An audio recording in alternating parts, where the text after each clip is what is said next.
Olá, meus amigos e minhas amigas. Chegamos na nossa aula número 4 do projeto 2026, Técnico em Mineração. E nessa aula tem um capítulo que nós estamos trazendo somente sobre geologia. Nós vamos falar sobre a dança da Terra, ou seja, sobre as placas tectônicas. E a crosta ela não é um chão fixo, é um tabuleiro em movimento.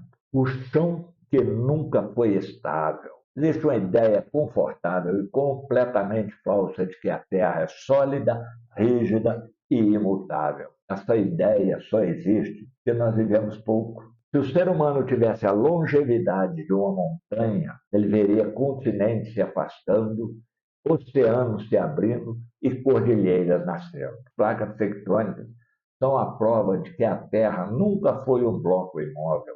Elas são um mecanismo pela qual a energia interna do planeta se organiza em movimento. E qual que é a teoria das placas tectônicas? Isso é uma evolução recente. Então, curiosamente, a teoria das placas tectônicas ela é jovem, não veio lá de trás. Ela foi consolidada apenas na década de 1960, com base em batimetria oceânica, paleomagnetismo, distribuição global de terremotos e vulcões, idade das rochas oceânicas. Então, as referências clássicas para estes estudos aí, se você quiser aprofundar ainda mais, estão na USGS, no GSA e na Britânica, em Plate Tectonics. Então, antes disso, a geologia explicava o mundo de forma fragmentada. Depois disso, tudo passou a fazer sentido. E o que são as placas tectônicas? São grandes blocos rígidos da litosfera que incluem crosta continental, crosta oceânica, parte superior do manto. Elas flutuam sobre a astenosfera, que é uma camada quente e dúctil. E a característica fundamental é que as placas não param. Movem-se poucos centímetros por ano, mas movem. Parece pouco.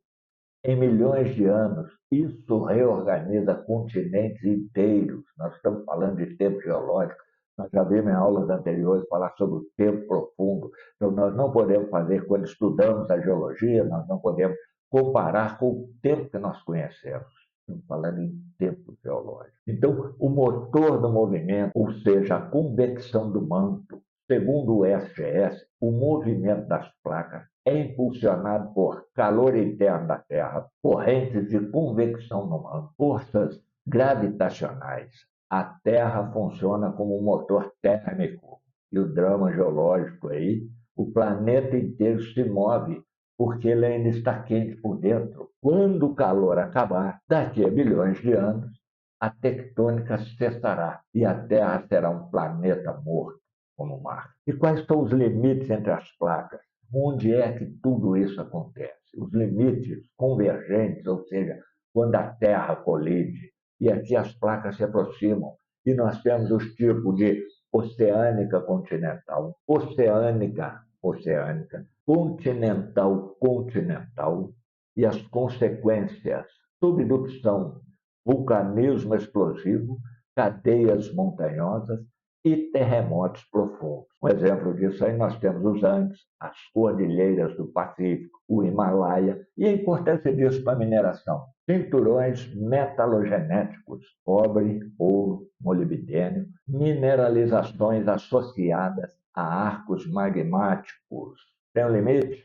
Tem. Aonde? E quais são esses limites divergentes? Onde a Terra se abre? Aqui as placas se afastam. Nós acabamos de falar que elas colidem, mas existe um outro movimento que é o de afastamento das placas. E o que acontece quando existe esse movimento? Ascensão de magma, criação de nova crosta, dorsais oceânicas, rifts continentais.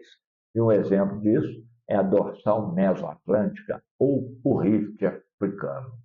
A Terra literalmente se rasga para continuar viva. E os limites transformantes, onde a Terra simplesmente desliza. Aqui as placas deslizam, elas não se afastam, não colidem, elas simplesmente deslizam uma pela outra. E as características principais: não cria nem destrói a crosta, acumula tensão, libera energia em terremoto. Exemplo clássico disso aí é a falha de San Andreas. E o drama humano disso tudo não tem aviso visível. A energia se acumula em silêncio até não caber mais. Agora vamos ver as placas tectônicas e o Brasil. Onde é que nós estamos inseridos nesse contexto? E aqui tem um ponto extremamente importante para você que acompanha esse canal e que acompanha essa série que nós estamos trazendo. O Brasil está no interior da placa sul-americana, longe dos limites ativos. Por isso, quase não temos terremotos. O relevo é antigo e nós temos estabilidade tectônica. Calma, atenção aí. Estabilidade favorece intemperismo profundo, formação de lateritas, enriquecimento supergênico, grandes depósitos minerais. O Brasil não é pobre tectonicamente, ele é maduro geologicamente. Nós é que ainda somos verdes, né? Nós é que ainda somos verdes. E as placas tectônicas e a mineração, qual é importante? Nenhum grande depósito existe fora de um contexto tectônico.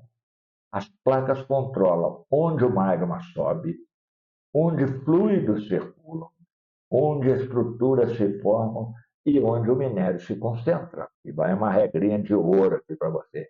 Quem ignora a tectônica minera no escuro. A tectônica nos ensina uma lição difícil de aceitar.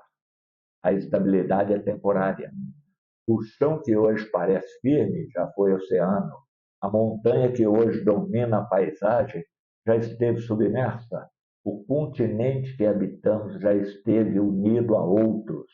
A Terra não conhece permanência, ela conhece movimento. As placas não se movem por escolha, mas por necessidade física. E esse movimento molda não apenas a paisagem, mas os recursos, os riscos e as possibilidades humanas.